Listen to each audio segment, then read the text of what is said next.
ಜನ್ಮಭೂಮಿ ಬೇಕು ಅಂತ ಹೇಳ್ತೀರಾ? ಆದ್ರೆ ಕೃಷ್ಣರು ಅಲ್ಲೇ ಹುಟ್ಟಿದ್ರು ಅನ್ನೋದಕ್ಕೆ ನಿಮ್ಮ ಹತ್ರ ಏನು ಸಾಕ್ಷಿ ಇದೆ?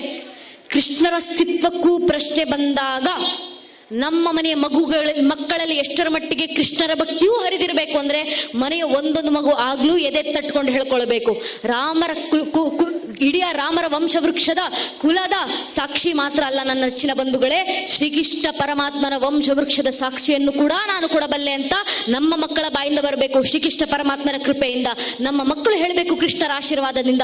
ಮೊದಲಿಗೆ ಬಂದದ್ದು ಶ್ರೀವಿಷ್ಣುವಿನ ಮಗ ಬ್ರಹ್ಮನ ಮಗ ಮರೀಚಿ ಮಗ ಕಶ್ಯಪನ ಮಗ ವೈವಾಸ್ವನ ಮಗ ಮನುವಿನ ಮಗ ಇಳನ ಮಗ ಪುರೂರವನ ಮಗ ಅಯುವಿನ ಮಗ ನಘೂಷನ ಮಗ ಯಾತಿಯ ಮಗ ಯದುವಿನ ಮಗ ಕ್ರೋಸ್ತುವಿನ ಮಗ ಧ್ವಜೀವನ್ ಮಗ ಸ್ವಾತಿಯ ಮಗ ಋಷಂಕುವಿನ ಮಗ ಚಿತ್ರರಥನ ಮಗ ಶಶಿಬಿಂದುವಿನ ಮಗ ಪೃಥುಷಾರನ ಮಗ ಪೃಥ್ವೋತ್ತಮನ ಮಗ ಉಷಾನ್ನ ಮಗ ಶಿತಾಪುವಿನ ಮಗ ರುಕುಮಕವಚನ ಮಗ ಪಾರವ್ರತನ ಮಗ ಜ್ಞಾಮೋಗನ ಮಗ ವಿದ್ರಭನ ಮಗ ಕ್ರೋತ್ನ ಮಗ ಕುಂತಿ ಮಗ ದೃಷ್ಟಿಯ ಮಗ ದಾಸಾಯಿ ಮಗ ವ್ಯೋಮನ ಮಗ ಜಿಮುತನ ಮಗ ವಿಕೃತಿಯ ಮಗ ಭೀಮರಥ ಮಗ ನವರಥನ ಮಗ ದಶರಥನ ಮಗ ಶಾಕೂನಿ ಮಗ ಕರಂಭಿ ಮಗ ವಿದ್ವರಥನ ಮಗ ಶೂರನ ಮಗ ಶಾಮಿನ್ ಮಗ ಪ್ರತಿಕ್ಷಾತ್ರ ಮಗ ಸ್ವಯಂಭೋಜನ ಮಗ